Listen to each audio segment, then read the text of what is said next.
నేను జాయింట్ కలెక్టర్గా ఉండగా ఒక మంత్రి వచ్చి మన రాష్ట్రంలో, నేను అప్పుడు ఇన్ఛార్జ్ కలెక్టర్ని, కలెక్టర్ గారు ఏ కారణంగానో లీవ్లో ఉంటే ఆ రోజు రుణమేళాలు జరిగేవి. పూజారి అని చెప్పిన ఒక ఆయన మంత్రి ఉండేవాడు, కేంద్ర మంత్రి. ఆ రుణమేళాకి నేను అన్ని ఏదో మా ఏర్పాట్లు జరిగింది. నేను ఆ మంత్రిని రిసీవ్ చేసుకున్నాను గౌరవంగానే. ఆ తర్వాత ఆయన ఏదో గుడికి వెళ్తున్నాడు, ఏదో బహిరంగ సభకి వెళ్ళే ముందు గుడికి వెళ్తున్నాడు ఆయన. నేను సాధారణంగా ఏంటంటే ఒక అధికారిగా ఉన్నప్పుడు అధికారికంగా గుళ్ళు, మసీదులు, చర్చిలు వాటికి దూరంగా ఉండాలని, మంచో చెడు మతము, మత సాంప్రదాయాలు, దైవభక్తి వేరు, అధికారికంగా ప్రజలకి సేవ వేరు. కాబట్టి దానికి దూరంగా ఉండాలని చెప్పి నేను ఆయనతో పాటు గుడికి వెళ్ళటం కాదని ఆయనతో పాటు అధికారులు మా వాళ్ళని పంపించి, నేను ఆయన గుడి నుంచి, ఆ సింహాచలం గుడి నుంచి ఆయన ఫంక్షన్కి వెళ్ళే టైం కల్లా నేను చేరుకున్నట్టుగా ఏర్పాట్లు చేసుకున్నాను. ఆయన మధ్యలో ఏదో మరి టైం అయిపోతుంది కాబట్టి గుడికి వెళ్లకుండా ఆయన మనసు మార్చుకున్నాడు. దాంతో ఆయనకంటే నేను ఒక 3 నిమిషాలు లేట్గా వెళ్ళాను ఆ ఫంక్షన్కి. మామూలుగా అయితే నేను ఆయన వచ్చిన టైం కంటే ముందు వెళ్ళిండేవాడిని. మరి ఎవరో ఆయన చెవిలో ఏదో చెప్పారో ఏంటో నాకు తెలియదు ఏమైందో. ఆయన ఆ సభలో మాట్లాడుతూ ఆయన ప్రసంగంలో చాలా అవాకులు చవాకులు, చాలా అనూహ్యంగా మాట్లాడేశాడు. అసలు నేను ఎవరినో తెలియకుండా, ఏంటో తెలియకుండా చాలా పిచ్చి పిచ్చిగా మాట్లాడేశాడు. నేను అప్పుడే లేచి వెళ్ళిపోతానని చెప్పాను. నా పక్కన ఆంధ్ర బ్యాంక్ చైర్మన్ గారు అంటే వెంకటరత్నం గారు, ఏమండి ఈయన శృతిమించి మాట్లాడుతున్నాడు, ఎలాంటి మా ప్రవర్తన ఎవరి దగ్గర నుంచో నేను క్షమించను. ఆయన మంత్రి కావచ్చు, ముఖ్యమంత్రి కావచ్చు, ప్రధానమంత్రి కావచ్చు, నాకు అనవసరము. ఆత్మగౌరవాన్ని తాకట్టు పెట్టాల్సిన అవసరం లేదు, నేను వెళ్ళిపోతానంటే ఆయన నన్ను బతిమలాడాడు. నాకు బాగా తెలిసిన మనిషి ఆయన. జయప్రకాష్ గారు, నాకు ఇబ్బంది అవుతుంది, నేను ఇప్పుడు ఆంధ్ర బ్యాంక్ చైర్మన్ని, మరి రాష్ట్రంలో లీడ్ బ్యాంక్ ఇది, ఆయన మా మంత్రి, బ్యాంకింగ్ మంత్రి, నా మాటని మీరు కొంచెం ఊరుకోండి, ఏదో చేశారు. అదైన తర్వాత అప్పటికి కూడా నేను నా గౌరవాన్ని నేను కాపాడుకుని నేను ప్రభుత్వం వరకు చేయవలసిన పని చేశాను. అప్పటికి కూడా ఆయన ఎయిర్పోర్ట్ సాగనంపి, ఎయిర్పోర్ట్లో వెళుతున్నప్పుడు విమానం ఎక్కుతున్నప్పుడు ఆయన నేను మాత్రం ఉంటే చెప్పాను, మీరు చేసిన పని మీకు ఎలా ఉందో నాకు తెలియదు, మీకేమన్నా అంతరాత్మ అంటూ ఉంటే మిమ్మల్ని అది బాధించాలి. ఏ కారణం లేకుండా మీరు చాలా అవాకులు చవాకులు మాట్లాడారు, నిజం ఎప్పటికైనా మీకే తెలుస్తుంది, కొంచెం చెప్తే అతనికి ఏం చేయాలో అర్థం కాల. నేను భయపడిపోతాను అనుకుంటే అది ఇంత ఇంత నిబ్బరంగా మాట్లాడుతుంటే ఆయనకు అర్థం కాల. ఇట్స్ ఆల్ రైట్ అని మనకు వెళ్ళిపోయాడు. కానీ ఇది పెద్ద వార్త అయిపోయింది. ఆ రోజు రాష్ట్రం మొత్తంలో చాలా సంచలన వార్త ఇది. పేపర్లో బ్యానర్ హెడ్లైన్స్, ఈ రకంగా ఆయన జాయింట్ కలెక్టర్తో ఇలా మాట్లాడారు, ఇలా జరిగిందని చెప్పాను. అది జరిగిన కొద్ది రోజులకి ఎన్టీ రామారావు గారు జిల్లాకు వచ్చారు. అప్పుడు నన్ను పిలిపించి ఏమిటి ఇలా మాట్లాడట, నేను ప్రధానమంత్రి టేకప్ చేస్తాను. అప్పుడు ప్రధానమంత్రి గారు వస్తున్నారు, ఆయన్ని రిసీవ్ చేసుకోవడం కోసం ముఖ్యమంత్రి గారు వచ్చారు. నేను ప్రధానమంత్రితో మాట్లాడతాను, ఇది పద్ధతి కాదు అని చెప్పి చాలా కోపంగా అన్నారు. అప్పుడు నేను నచ్చచెప్పాను ఆయనకి, ఇప్పటికే రాష్ట్ర ప్రభుత్వానికి కేంద్రానికి మధ్య చాలా తగాదాలు ఉన్నాయి, ఈ పరిస్థితుల్లో మీరు ఇంత చిన్న విషయాన్ని ప్రధానమంత్రి దగ్గర తీసుకెళ్తే అది ఇంకా వివాదం పెరిగిపోతుంది. మీకు అంతగా అనిపిస్తే అధికారికంగా రాష్ట్ర ప్రభుత్వం నుంచి కేంద్ర ప్రభుత్వానికి ప్రధాన కార్యదర్శిని రాయమనండి, అధికారంతో ప్రవర్తించే తీరేది కాదు, రాజకీయాలు మీకేమన్నా కూడా అని చెప్పని చేస్తారు, మీరు పట్టించుకోకుండా చెప్పాను.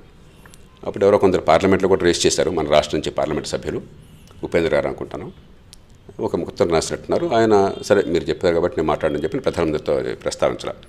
అప్పుడే వెంగళరావు కూడా అప్పుడు వెంగళరావు పిసిసి అధ్యక్షుడు, ఆయన నన్ను స్వయంగా విశాఖపట్నం వచ్చి నాతో కలిసి చాలా ప్రేమగా, ఆయన చాలా ఉదాత్తంగా వ్యవహరించాడు.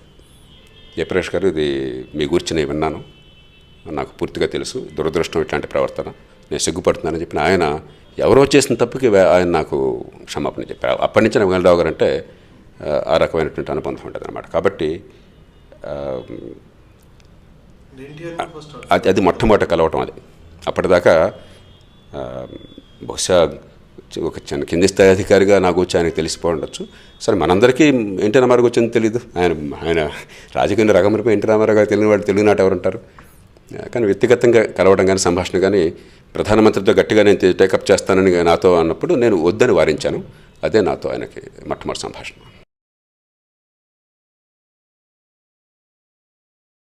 మనకి ప్రజాజీవనంలో చాలామంది గొప్ప మహనీయులు మన దేశంలో కానీ మన రాష్ట్రంలో కానీ ప్రజలకు సేవలు అందించారు. అలాంటి వాళ్ళలో ఎన్టీ రామారావు గారు తెలుగునాట ఖచ్చితంగా కీలకమైన వ్యక్తి. ఆయనతో చాలా సన్నిహితంగా కొన్ని సందర్భాల్లో పనిచేసే అవకాశం నాకు దక్కింది. నేను గమనించింది ఏంటంటే ఆయనలో బయటికి అంత కఠినంగా కనిపిస్తారు ఆయన మనసు అంత వెన్న. అవతల మనిషిలో నిజాయితీ ఉంది, ప్రజల కోసం పనిచేసే తత్వం ఉంది, నిర్భీతి ఉందనుకుంటే ఆయన ప్రాణం పెట్టేస్తారు. ప్రజా సంక్షేమం తప్ప అసలు ప్రభుత్వంలో ఇంకొకటి ఉండటానికి వెళ్ళేదని పూర్తిగా నమ్మిన మనిషి ఆయన. పదవులు అనేవి పూర్తిగా ప్రజల కోసం, ప్రజలకు సేవలు అందించడం కోసం, పన్ను డబ్బులతో సామాన్యుల బతుకు బాగు చేయడం కోసం చెప్పని మనసా వాచా కర్మణ నమ్మిన మనిషి ఆయన. నిఖార్సైన నిజాయితీ. అసలు అవినీతి అంటే ఆయనకి ఎంత అసహ్యం, ఎంత కోపమో చెప్పలేం మనం. అపారమైనటువంటి ఆత్మగౌరవం, సేవా నిరతి, ఇవన్నీ వీటితో పాటు సంకల్పం. నేను జీవితంలో ఇంతవరకు అంతటి దృఢ సంకల్పం ఉన్న మనిషిని చూడాలి. ఒకసారి ఒక పట్టు పడితే అది మంచిది అని చెప్పని కనుక నమ్మకం కుదిరితే, అది ప్రజల కోసం అని చెప్పి అనిపిస్తే, ఇక దానికోసం ఆయన పడే తపన, ఆయన పడే ఆరాటం, ఆయన చేసే పోరాటం ఇంత అంతగా ఇక దానికి వెనక్కి తగ్గడం అనేది లేదు.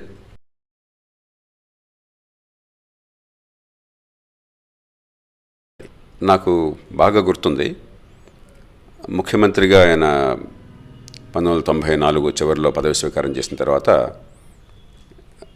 నన్ను ఆయన కార్యాలయంలో ఉండమని కోరితే నేను మొదట చాలా తటపటాయించినా కూడా చివరికి అంగీకరించాను. అక్కడికి వెళ్ళిన కొద్ది రోజుల్లో నన్ను ఇంటెలిజెన్స్ అధికారులు కలిసి చెప్పారు, ముఖ్యమంత్రి గారు కారు కొంచెం పాతది, సరిగ్గా నడవట్లేదు, దాన్ని పికప్ లేదు సరిగ్గాను. మరి ముఖ్యమంత్రి అనగానే అందులో అంత ప్రజాకర్షణ ఉన్న ముఖ్యమంత్రి అని చెప్పంటే భద్రత కోసం గట్టి ఏర్పాట్లు కావాలి, కొన్ని ప్రమాదాలు పొంచి ఉంటాయి, ఈ పోలీసు వాహనంతో ఇంటెలిజెన్స్ వాహనంతో సమానంగా పరిగెట్టలేకపోతుంది, కొత్త కారుకు తీసుకుంటే బాగుంటుందని నాకు సూచించారు. కొంచెం గట్టిగా ఒత్తిడి తీసుకొచ్చారు. నేను ఆయన చెప్పాను. అప్పటికే ఆయన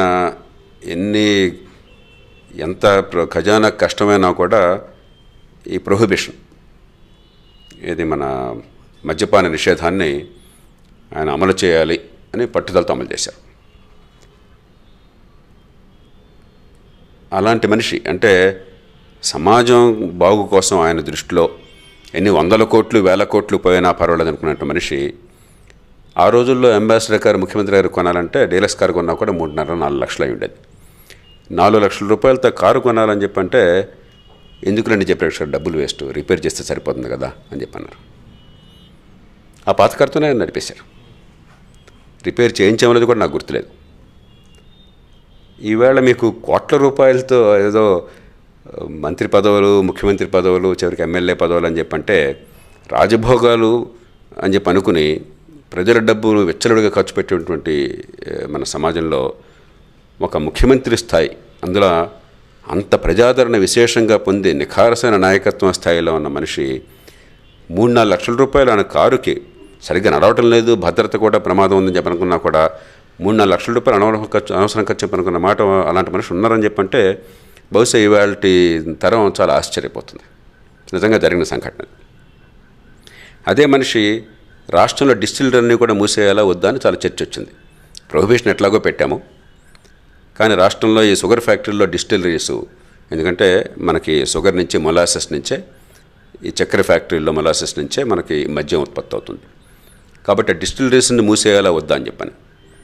ఒక వాదన ఏమిటంటే డిస్టిలరీ ఒక పరిశ్రమ, 50,000 మంది దానిలో ఉద్యోగాల్లో ఉన్నారు, దాని మీద పన్నుల రూపంలో 100 కోట్లు వస్తున్నది, అది పరిశ్రమలకి మీకు ఈ ఆల్కహాల్ అవసరము, ఇండస్ట్రియల్ ఆల్కహాల్ అవసరము, ఇతర రాష్ట్రాలకు కావాల్సిన మద్యాన్ని సప్లై చేయడం కానీ ఇండస్ట్రియల్ ఆల్కహాల్ చేయడం కానీ దానిలో ఏ తప్పు లేదు. మన రాష్ట్రంలో మన ప్రజలు తాగకూడదని చెప్పి అనుకున్నాం, దానికి మద్యపానం నిషేధించాం, మంచో చెడో విధానం చేపట్టాం. కానీ రాష్ట్రంలో పరిశ్రమ మూసేయక్కర్లేదు, ఆ వచ్చే 100-150 కోట్ల రూపాయలు పన్ను డబ్బులు పోవక్కర్లేదు, 50,000 మంది ఉపాధి పోనక్కర్లేదని చెప్పని ఒక వాదన. మరో వాదనేమో మద్యపానం నిషేధిస్తే మరి మద్యం తయారైన ఎట్లా మన రాష్ట్రంలో మనం అనుమతిస్తామన్నది మరో వాదన. నేను ఆయనకి ఆనాడు ఆర్థిక పరిస్థితుల్లో ప్రతి రూపాయి విలువైంది కాబట్టి ఈ 100 కోట్ల రూపాయలు పోగొట్టుకోవడం మంచిది కాదు, 50,000 మందికి ఉద్యోగం పోవడం మంచిది కాదు, పరిశ్రమల్ని ప్రోత్సహించడం అవసరం మనకి, కాబట్టి అది వేరు ఇది వేరు అని చెప్పని నేను నా వాదన చేశాను. సరే, ఇతరుల వాదన ఇతరులు ఉంటుంది. ఒకరోజు సాయంత్రం నాకు బాగా గుర్తుంది, చివరికి ఆ ఫైల్ సంతకం కోసం వచ్చింది. కొన్ని కీలకమైన అంశాల్లో 4-5 సార్లు చర్చ జరిగేవి, ఓ 15 రోజులు పట్టేది. ఆయన మనసులో స్థిరంగా ఉండాలి, ఆయన ఆర్గ్యుమెంట్స్ 2 పక్కలే వినేవారు. చివరికి ఒక నిర్ణయం చేసుకున్నారు. రాజకీయ నిర్ణయం ప్రభుత్వాధినేత ఆయన కాబట్టి, ఆ బాధ్యత వారిది కాబట్టి విధాన నిర్ణయం వారు చేసేవారు. ఆ రోజు ఆయన ఆ బట్టల్లో చాలా ఋషిలాగా ఉన్నాడు. ఆయన ఆయన ఫైల్ తీసుకుని పోయింది జయప్రకాష్ గారు, 1000 కోట్ల రూపాయలు మనం ప్రొహిబిషన్లో వదిలేసాం. ఈ ప్రజల బాగు కోసం, ఈ రాష్ట్రంలో మద్యం అందకుండా ఉండటం కోసం 100 కోట్లు పోయింది, పోనండి అని సంతకం పెట్టేశారు. అంటే తన సొంత భద్రత కోసం 3-4 లక్షలు ఖర్చు పెట్టాలని చెప్పంటే దానికి తటపాటించిన మనిషి తన దృష్టిలో ప్రజల సంక్షేమానికి పనికొస్తుంది అనుకుంటే ఏదైనా లెక్కలేదు. ఈ రెండు ఒకే మనుషులు ఉండటం చాలా అరుదైనటువంటి. ఆయనకు అవినీతి అంటే నరనరాల కంపరం, అసహ్యం. ఒక మనిషి అవినీతికి పాల్పడతాడని ఆయన సహించలేడు. ప్రజలు ఇంతగా నమ్మి మిమ్మల్ని అధికారంలో కూర్చోబెడితే, అది రాజకీయ అధికారం కావచ్చు, లేకపోతే పాలనాధికారం, ఉద్యోగులు, అధికారులు కావచ్చు, దాన్ని దుర్వినియోగం చేసి ప్రజల దగ్గర డబ్బులు తీసుకోవడం కంటే, లంచం మింగటం కంటే ఆయన దృష్టిలో అంతకంటే నికృష్టమైన పని ఇంకోట్లేదు. దాన్ని అసలు తీవ్రంగా ద్వేషించేవారు. వ్యతిరేకించడం అన్నది చాలా చిన్న మాట, ద్వేషించేవారు. దాంతో కొన్ని సందర్భాల్లో ఏమైందంటే ఎవరన్నా ఆయన దగ్గరికి పోయి కొంచెం ఏదన్నా ఎవరిని కూర్చొని చెడు చెప్పాలంటే అవినీతి ఉందన్న మాట అంటే వెంటనే ఆయనకి కోపం వచ్చేది. అంటే నిజమో తెలిసినా తెలియకపోవచ్చు, దాన్ని ఉపయోగించుకున్న వాళ్ళు కూడా ఉండేవారు కొంతమంది. కానీ అవినీతి అంటే దరిదాపులు అనిచ్చేవారు కదా, అసలు పొరపాటును కూడా అంతటి తీవ్రమైనటువంటి భావావేశం ఆయన చూపెట్టేవారు. ఆయన నాకే స్వయంగా చెప్పారు. మొట్టమొదటి రోజుల్లో సబ్ రిజిస్ట్రార్ గారికి ఉద్యోగం వచ్చిందట. ఆ రోజుల్లో ఆయన గ్రాడ్యుయేషన్ చేశారు కాబట్టి ఉద్యోగం వస్తే ఆయన వచ్చి సూటు బూటు వేసుకుని ఉద్యోగంలోకి వెళ్ళి ఆ కుర్చీకి వెళ్ళగానే మన బాగా ఎండలో ఉండే వాతావరణం కదా, సూట్ కొంచెం ఒక్కగా ఉంటుంది కదా, అందుకని అది తీసి ఆ కుర్చీకి తగిలించి ఆ రోజు అయిపోయిన తర్వాత మళ్ళీ అది తీసుకుని కోట్ వేసుకున్నాడు. ఓ రోజు ఆ కోటు మళ్ళీ వేసుకుంటే జేబులో తీస్తే డబ్బులు కనిపించినాయంట. తీసి ఇదేమిటని చెప్పంటే, ఇదంతే సార్, మరి రిజిస్ట్రేషన్లో అయితే మీకు మీ వాటా వచ్చేస్తున్నారంట. నాకేం వద్దని చెప్పని ఇచ్చాను జయప్రకాష్ గారు. ఆ మర్నాడు వెంటనే బండి ఎక్కాను చన్నపట్నం, నాకు వద్ది ఉద్యోగం అని చెప్పని ఆ రకంగా నేను సినిమాలోకి వెళ్ళాను అని చెప్పారు నాకు స్వయంగా. కాబట్టి మొట్టమొదటి నుంచి కూడా ఆయనకి ప్రజలిచ్చిన అధికారాన్ని, ప్రభుత్వంలో పనిచేసే అధికారాన్ని సేవ కోసం కాకుండా సొంతం కోసం వాడుకోవటం అన్నది ఆయన అసహ్యించుకునే పని. అది దాన్ని తీవ్రంగా ద్వేషించేది. కొన్ని సంఘటనలు నేను చెప్పను బహిరంగ, ఇప్పుడు అవసరం లేదు. కొందరు మంత్రులు సైతం తప్పులు చేశారని తెలిసినప్పుడు, ఇవాళ దీనిలో చూస్తే చాలా చిన్న తప్పులేవు, ఏదో 3-4 లక్షల రూపాయలు కకృతిపడే ట్రాన్స్ఫర్లు జరిగిన సంఘటనలు ఉన్నాయని తెలిస్తే ఆయన మంత్రుల్ని మందలించిన తీరు నేను స్వయంగా చూశాను. వాళ్ళు వణికిపోయారు.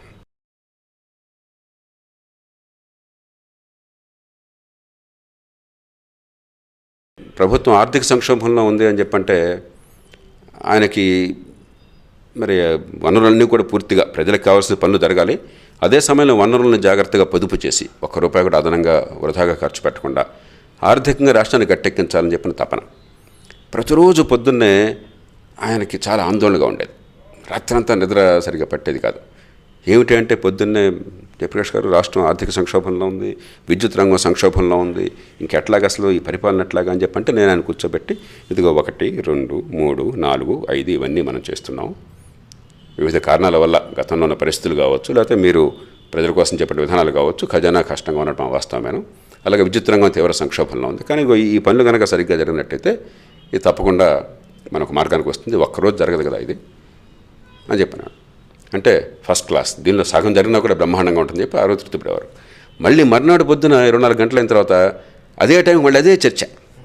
ఎందుకంటే మళ్ళీ మనసాగేది కదా దానికి, ఎట్లాగా రాష్ట్రం అయిపోతుంది, మనం ఏం చేస్తున్నాం ఏంటి అని చెప్పని నేను మళ్ళీ కూర్చోబెట్టి 1, 2, 3, 4 అని చెప్పి ఆయన చెప్పేవాడిని.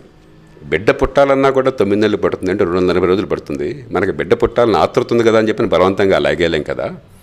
విధానాలు మీరు రూపొందించినప్పుడు అమలు కావడానికి సమయం పడుతుంది, దానికి కొంత టైం ఇవ్వాలి, దాన్ని సరిగ్గా అమలయ్యేట్టుగా మనం చూసుకోవాలి. మీరు ప్రతి క్షణం కనుక కంగారు పడితే, మీరు దానిగా మీకు అంత ఆవేశం చూపెడితే అధికార యంత్రాంగం అంతా బెంబేలెత్తిపోతే గందరగోళం అయిపోతుంది పరిపాలన అని మళ్ళీ నాకు చెప్పాల్సి వచ్చింది. అంటే ఆయనకి అసలు కళ్ళు తెరిచినా సినిమా పాటలో ఉన్నట్టుగా నిద్రపోయిన రాష్ట్రము, రాష్ట్ర భవిష్యత్తు, ఆర్థిక పరిస్థితి, ఈ సమాజం సంక్షేమము అది తప్ప ఇంకోటి కనిపించదు కదా.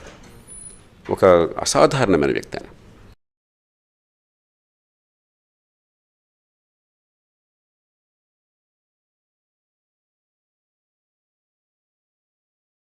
ఆ రోజుల్లో ఇప్పుడుగా అడపదడప జరుగుతున్నట్టుగానే కర్ణాటకకి మనకి తుంగభద్ర జలాల మీద వివాదం ఉండేది. సరే, నీళ్లు తక్కువ ఉన్నప్పుడు వాళ్ళ ఇబ్బందులు వాడుకుంటే, మన ఇబ్బందులు మనకుంటే, సహజంగా మన కోసం మనం పోరాడతాం, వాళ్ళ కోసం వారు పోరాడతారు. ఆ తుంగభద్ర నీళ్ళు మనకు సరిగ్గా అందకపోతే ఈ కడప కర్నూలు కెనాల్కి ఇది హై లెవెల్ కెనాల్ కానీ లో లెవెల్ కెనాల్ కానీ వాళ్ళకి అందకపోతే సహజంగా మన రైతుల్లో ఆందోళన, ప్రభుత్వంలో ఆందోళన ఉన్నది. అదే సమయంలో అక్కడ ముఖ్యమంత్రి అన్నారు దేవగౌడ గారు ఉన్నారు కర్ణాటకలో.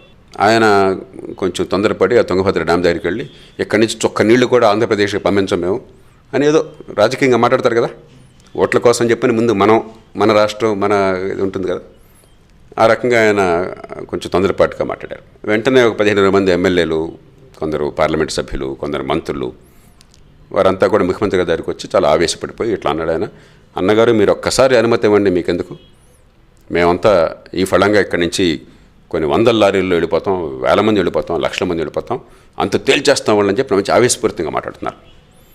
నేను చాలా కంగారు పడుతున్నాను. ఎందుకంటే నీళ్లు కొరత ఉన్నప్పుడు 2 రాష్ట్రాలు కూర్చొని సామరస్యంగా పరిష్కరించుకోవాలి, కానీ ఇది ఒక రాష్ట్రం ఇంకో రాష్ట్రం యుద్ధానికి వెళ్ళటం కాదు.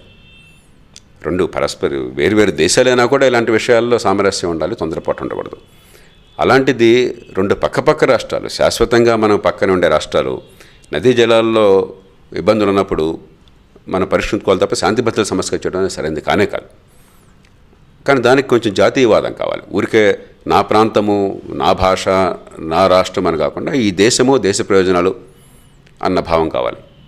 నేను కంగారు పడుతున్నాను. నేను జోక్యం చేసుకోవాలంటే అందరూ చుట్టూ ఎదురుగా ఆయన దగ్గర ఎమ్మెల్యేలు, ఎంపీలు, మంత్రులంతా ఉన్నారు కాబట్టి నేను జోక్యం చేసుకోవడం అవసరం అయితే తప్ప వద్దని నేను మౌనంగా నిభాయించి కూర్చున్నాను అన్నమాట. కానీ నాకు ఆందోళన, ముఖ్యమంత్రి గారు ఆవేశపడిపోయి మనకు అన్యాయం జరిగిపోతుంది కాబట్టి మీకు ఎందుకు వెళ్ళిపోండి మీరు అంటారో అని చెప్పిన భయం. కానీ ఎంత ఉదాత్తంగా వ్యవహరించాడో మీరు నమ్మలేరు. నేను గర్వపడే రీతిలో, అంటే మనకి ఇలాంటి నాయకులు ఉన్నారని గర్వపడే రీతిలో ఆయన వాళ్ళందరికీ చెప్పారు, ఏం మాట్లాడుతున్నారా మీరు, కర్ణాటక మంది కాదా, ఇక్కడ ఈ రాష్ట్రం మంది కాదా, వాళ్ళు వేరే దేశస్తులా, ఏం మాట్లాడుతున్నారు మీరు అంటే, వాళ్ళు సార్ దేవగౌడ గారు అట్లా చేశాడు, దేవగౌడ అట్లా చేయొచ్చు, అతనికి విజ్ఞత ఉండొచ్చు, ఉండకపోవచ్చు, కానీ నేను నా స్థాయిలో ఆ రకంగా మాట్లాడితే రక్తపాతం వస్తుంది, ఈ రాష్ట్రాల మధ్య రవాణా కష్టం అయిపోతుంది, ఈ దేశం అల్లకల్లోనే అయిపోతుంది. ఇది బాధ్యత కల్పన, ఇది పద్ధతి కాదు. నేను సవరిస్తాను, దానికి దేవగౌడకు నేను చెప్తాను, నేను మన వాళ్ళని పంపిస్తాను ఆయన దగ్గరికి, ఆయనకి ఇబ్బంది లేకుండా బహిరంగ ఆయనకి అవమానం జరగకుండా మన ప్రయోజనాలు జరిగేటట్టుగా దీన్ని సౌమ్యంగా పరిష్కరించుకోవాలని చెప్పని ఆ రకంగా ఆయన ఆ ప్రభుత్వంలో వారిని పిలిచి అక్కడ ఆ రాష్ట్రానికి కూడా చెప్పి సౌమ్యంగా ఉన్న కొరతను మనం ఇద్దరం కూడా పంచుకుందాం, ఎవరికి ఇబ్బంది లేకుండా అని చెప్పని నచ్చగలిగారు. అంటే కేవలం ప్రాంతీయ ఆవేశం కోసమే ఉన్నాడు అనుకున్న ఒక మనిషి, ఒక నాయకుడు, దాన్ని అధిగమించి దేశ ప్రయోజనాల కోసం చెప్పని ఇంకొకరి నుంచి సలహా కూడా లేకుండా, అధికారులు కానీ ఇంకోటి కానీ సలహా కూడా ఇవ్వాలి, ఆ క్షణంలో అక్కడికక్కడ ఆవేశపూరిత వాతావరణంలో కూడా ఆయన తీసుకున్న నిర్ణయం ఈ జాతి ప్రయోజనాల కోసం చెప్పినది. ఇవి చాలామందికి ఈ సంగతి తెలియదు. ఎన్టీ రామారావు గారు ఆవేశం తెలుసు, కానీ ఇంతటి పరిణతి గల ఆలోచన ఆయనలో ఉంటుంది, ఒక జాతీయ భావం ఉంటుంది చెప్పిన సంగతి చాలామంది తెలియదు.